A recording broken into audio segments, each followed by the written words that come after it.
से मुझे पता चला कि लखनऊ में दिल्ली में पहलवानों ने फेडरेशन को लेकर के अपनी समस्याओं को लेकर के धरना दिया है। आरोप क्या है ये मुझे नहीं पता था, लेकिन तब से तुरंत मैंने जो है फ्लाइट का टिकट लिया और फ्लाइट का टिकट लेकर के मैं तुरंत आ गया, क्योंकि हमारा रहना जरूरी है, इसलिए मैं आया। सबसे बड़ा जो आरोप दिनेश ने लगाया है,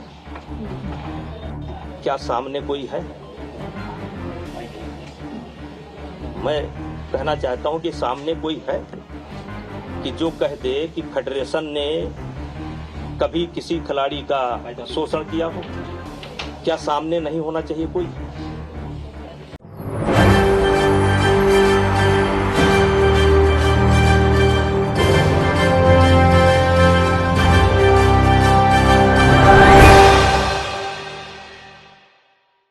बेटी बचाओ बेटी पढ़ाओ का नारा मोदी सरकार की तरफ से हमेशा से लगातार वर्चस्व में लगा है। जब भी चुनावी माहौल देखा जाता है तो यहाँ पर बेटियों की बात सबसे ज्यादा यही सरकार करती हुई नजर आती है। लेकिन जो तिरंगे की आन और बान शान के लिए लड़ाई लड़ती हुई नजर आती हैं और जो यहाँ पर मेडल जीतते हुए देश का सीना गर्व से चौड़ा कर देती हैं, तमाम लोग गर्व से बोलते हुए नजर आते हैं कि यहाँ पर इन खिलाड़ियों ने हमारे सम्मान के लिए कितनी मेहनत की है, जो यहाँ पर हमारा भारत अब तिरंगे के साथ ऊंचा दिखाई दे रहा है। लेकिन जब इन्हीं खिलाड़ियों पर आंच आ जाए तो सवाल सरकार पर खड़े कर दिए जाते हैं कि आखिरकार आप उन्हीं के साथ अन्याय करते हुए नजर क्यों आ रहे हैं। नमस्कार, मैं नाज़मीन खान और आप देख रहे हैं SPN 9 न्यूज। यहाँ पर महिला पहलवान खिलाड़ी जंतर मंतर पर दोबारा धरने पर बैठे हुए हैं। यहाँ पर एक बार वो धरने पर बैठे थे जिसके तहत अनुराग ठाकुर द्वारा यहाँ पर एक कमेटी बनाने के तहत कहा गया था कि उनको इंसाफ मिलेगा, लेकिन इंसाफ नहीं मिलता है। कनॉट प्लेस के थाने में एक FIR दर्ज करवाई जाती है जो कि अभी तक दर्ज नहीं की जाती है। जब पहले धरने पर बैठे थे उस दौरान से ही उन्होंने कहा था कि FIR दर्ज के लिए कनॉट प्लेस गए थे, लेकिन जब देखा जाता है कि अनुराग ठाकुर की तरफ से कोई एक्शन नहीं लिया जाता है, दिल्ली पुलिस की तरफ से कोई एक्शन नहीं लिया जाता, तो सवाल खड़े किए जाते हैं कि क्या दिल्ली पुलिस भी बिक चुकी है?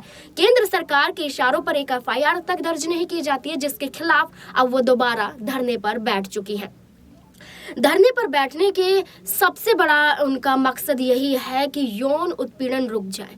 पूरे देश में एक ही नारा सबसे ज्यादा देखा जाता है कि बेटियों को बचाना है, बेटी की आबरू को सुरक्षित रखना है। लेकिन जब रेप के केस आते हैं, जब यहाँ पर देखा जाता है कि इन्हीं बेटियों के खिलाफ शोषण किया जाता है, तो सरकार मौन धारण कर लेती है। स्मृति ईरानी की बात की जाए, जब उनको अपनी बेटी का बचाव करना होता है तो सबसे आगे वो कूदती हुई नजर आती हैं और सबूतों के साथ सच्चाइयां पेश करती हैं। लेकिन जब महिला पहलवान खिलाड़ी की बात आती है तो स्मृति ईरानी का कोई भी बयान सामने नहीं आता है। तो वहीं पर सवाल खड़े किए जाते हैं, जो हमारी शान के लिए मेहनत करते हैं, दिन रात एक कर देते हैं, वो आंसू बहाने पर मजबूर हो रहे हैं।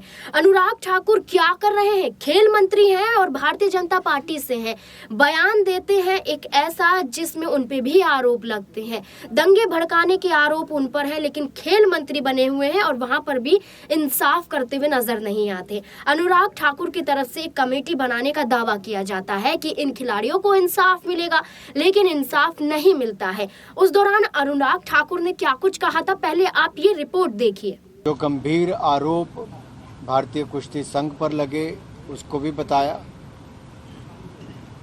और किस तरह से इसमें सुधार वो चाहते हैं वो भी इनकी मांगे सामने आई। और हमने पहले ही दिन से, जिस दिन इनकी मांग आई भी उसी दिन से ही भारतीय कुश्ती संघ को नोटिस दे दिया था 72 घंटे में अपना जवाब दें, और ये उस दिन भी सुनिश्चित किया था कि खिलाड़ियों की उचित मांगों पर जो आरोप भी लगे हैं उस पर जवाब भी मांगा जाएगा और आगे की कार्रवाई भी की जाएगी।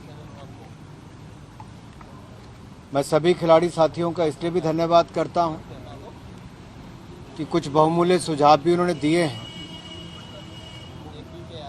और सब ने मिलकर ये चर्चा खेल और खिलाड़ियों के हित में और विशेष तौर पर पिछले कुछ वर्षों में जिस तरह से खेलों को आगे बढ़ाने का काम भारत में हुआ है, माननीय प्रधानमंत्री नरेंद्र मोदी जी ने स्वयं भी खिलाड़ियों से समय समय पर बातचीत भी की, बड़े टूर्नामेंट से पहले भी, बाद में भी, बीच में भी, और खेलों का सुधार भी किया।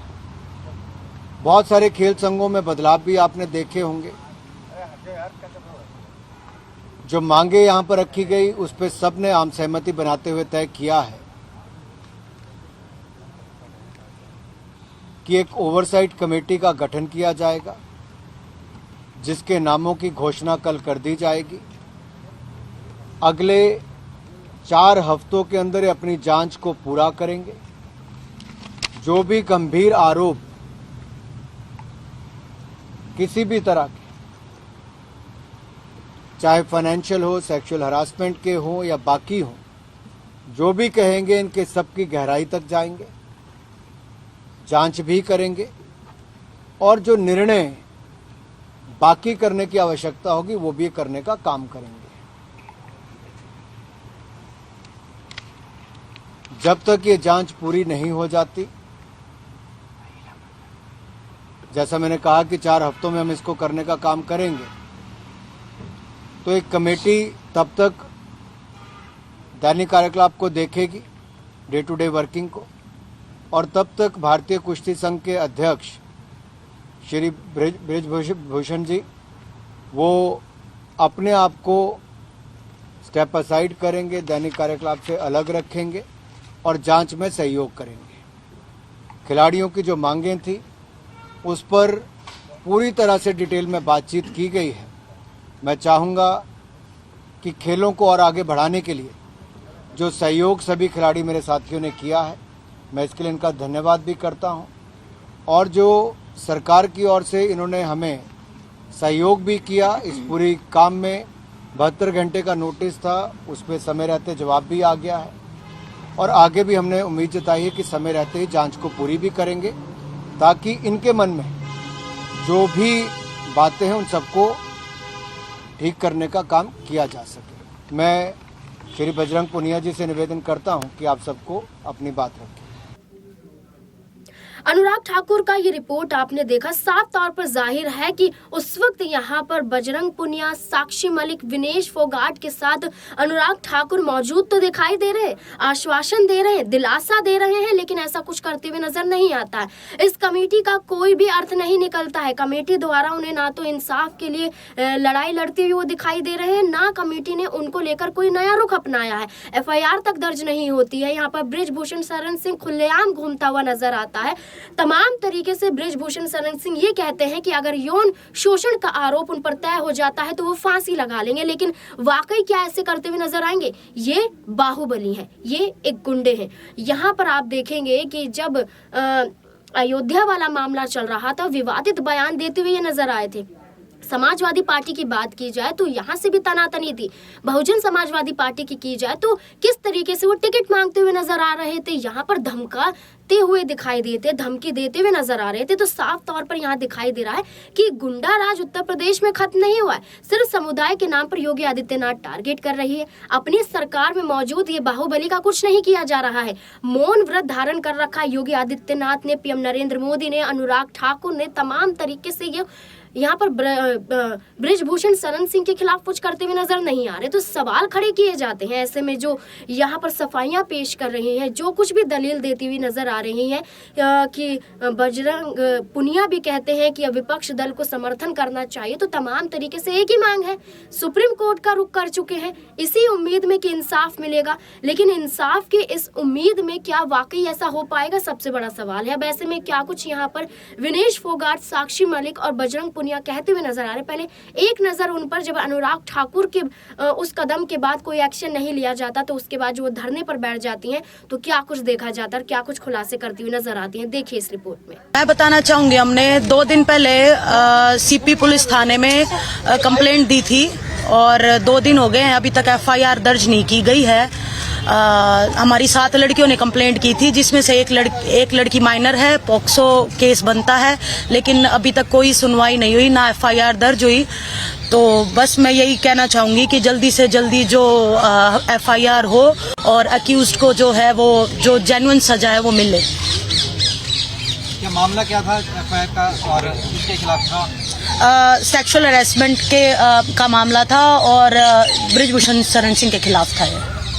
जो कमेटी की रिपोर्ट वगैरह थी वो भी मिली थी? 2.5 महीने हो गए हैं, 2.5 महीने से ऊपर ही हो गए हैं हमें वेट करते करते, और हमें पूरा यकीन था कि सरकार हमारा साथ देगी, लेकिन 2.5 महीने हो गए, रिपोर्ट सबमिट हुई है नहीं हुई है, उसमें क्या था क्या नहीं था अभी तक हमारे आगे नहीं आया है। और अभी थक हार के हम वापस आए हैं कि हमें बता दिया जाए, क्योंकि 2.5 महीने के बाद सब लोग अभी यही सोचने लगे हैं कि हम जो बैठे थे हम झूठे थे, हमारी कंप्लेंट झूठी थी, जो कि हमें बिल्कुल बर्दाश्त नहीं रहा, क्योंकि हमेशा सच्चाई के साथ जीवन जिया है, सच्चाई के साथ कुश्ती की है। लेकिन अभी जगह जगह जाते हैं तो लोग हमें झूठ ऐसा दिखाते हैं कि झूठी कंप्लेंट थी तुम्हारी, लेकिन ऐसा नहीं है। सच्चाई की लड़ाई लड़ी है और हम उम्मीद करते हैं कि हम सच के उसमें और जरूर जीतेंगे। साफ तौर पर जाहिर है कि अब यहाँ पर इंसाफ के लिए ये तमाम खिलाड़ी मौजूद हैं। नार्को टेस्ट की बात करती हैं कि अब यहाँ पर नार्को टेस्ट होना चाहिए, फोन की जांच की बात करती हैं, ब्रिजभूषण शरण सिंह के खिलाफ एक्शन लेने की बात करती हैं। तो अब ऐसे में देखना होगा कि क्या अब यहाँ पर उनकी गिरफ्तारी हो पाएगी, क्या सरकार अपने ही सांसद के खिलाफ यहाँ पर आवाज निकालती हुई दिखाई देगी, क्योंकि सबसे बड़ा सवाल है, क्योंकि सरकार ही मौन है, क्योंकि यहाँ पर यौन उत्पीड़न का आरोप लगा है जो बहुत बड़ी गंभीर बात बन जाती है। तो ऐसे में जवाबदेही होना बहुत जरूरी है। तो क्या ऐसे में सरकार अपने ही सांसद के खिलाफ अपनी आवाज को उठाते हुए उनकी गिरफ्तारी कर पाएगी? क्या है आपकी राय? कमेंट बॉक्स में जरूर बताएं। मुझे दीजिए इजाजत, धन्यवाद।